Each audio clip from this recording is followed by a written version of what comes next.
રાજકોટ મહાનગરપાલિકા આરોગ્ય વિભાગે મોટો ખુલાસો કર્યો છે। રાજકોટ લગ્ન નોંધણી સર્ટિફિકેટ મેળવવા કરેલી અરજીઓમાં ભાંડો ફૂટ્યો છે। રાજકોટમાં 122 લોકોએ બાળ લગ્ન કરી લીધા હોવાનું સામે આવ્યું છે।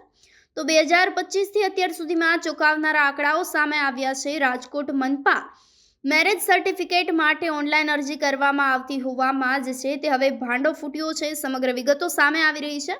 આરોગ્ય વિભાગ દ્વારા તમામ લગ્ન સર્ટિફિકેટ નામંજૂર કરવામાં આવ્યા છે। સમાજ કલ્યાણ વિભાગની કામગીરી સામે પણ અનેક સવાલો ઉઠી રહ્યા છે।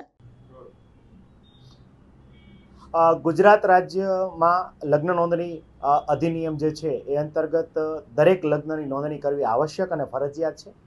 રાજકોટ મહાનગરપાલિકાની આરોગ્ય શાખા હેઠળ આરોગ્ય અધિકારીને હોદ્દાની રૂએ રજિસ્ટ્રારના પાવર છે ડેડિકેટેડ કરવામાં આવેલા છે। અનુસંધાને જોવા જઈએ તો ગત જાન્યુઆરી 2025થી માંડીને એપ્રિલ 2026 સુધી એટલે કે 12+4 મહિના દરમિયાન રાજકોટ મહાનગરપાલિકાની આરોગ્ય શાખા હેઠળ કુલ જે છે એ 10,433 જેટલી અરજીઓ છે લગ્ન નોંધણી માટે આવેલી હતી।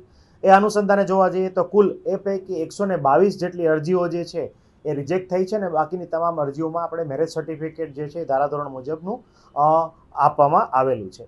આ ખાસ કરીને 122 અરજીઓમાં રિજેક્શન પાછળના મુખ્ય કારણોમાં જોવા જઈએ તો જે લગ્નની તારીખ જે છે લગ્નના દિવસે વર અને વધુની ઉંમરમાં ખાસ કરીને વરની ઉંમર 21 વર્ષ કરતાં ઓછી અને વધુની ઉંમર જે છે 18 વર્ષ કરતાં ઓછી હોય એવું પ્રાથમિક દ્રષ્ટિએ માલુમ પડેલ છે। મોટાભાગના જોવા જઈએ કિસ્સાઓમાં તો આ લગ્ન જે છે એ ઘણા બધા સમય પૂર્વે થયેલા હોય અને ખાસ કરીને જ્યારે વ્યક્તિને પોતાના મેરેજ રજિસ્ટ્રેશન સર્ટિફિકેટની જરૂરિયાત ઊભી થાય ત્યારે વ્યક્તિ જે છે પોતાના રજિસ્ટ્રેશન માટે અત્રેની કચેરી ખાતે આવતા હોય છે, પરંતુ અનાયાસે અથવા અજાણથી તેઓ જાણતા પણ નથી હોતા કે લગ્નના સમયે તેમની જે વય જે છે એ વય મર્યાદા મુજબ હોતી નથી। આવા કિસ્સામાં જે છે રાજકોટ મહાનગરપાલિકા આરોગ્ય શાખા હેઠળ એમનું મેરેજ રજિસ્ટ્રેશન જે છે સ્વીકાર્ય કરી શકાતું નથી અને એમનું મેરેજ સર્ટિફિકેટ માટેની અરજી રિજેક્ટ કરવામાં આવે છે।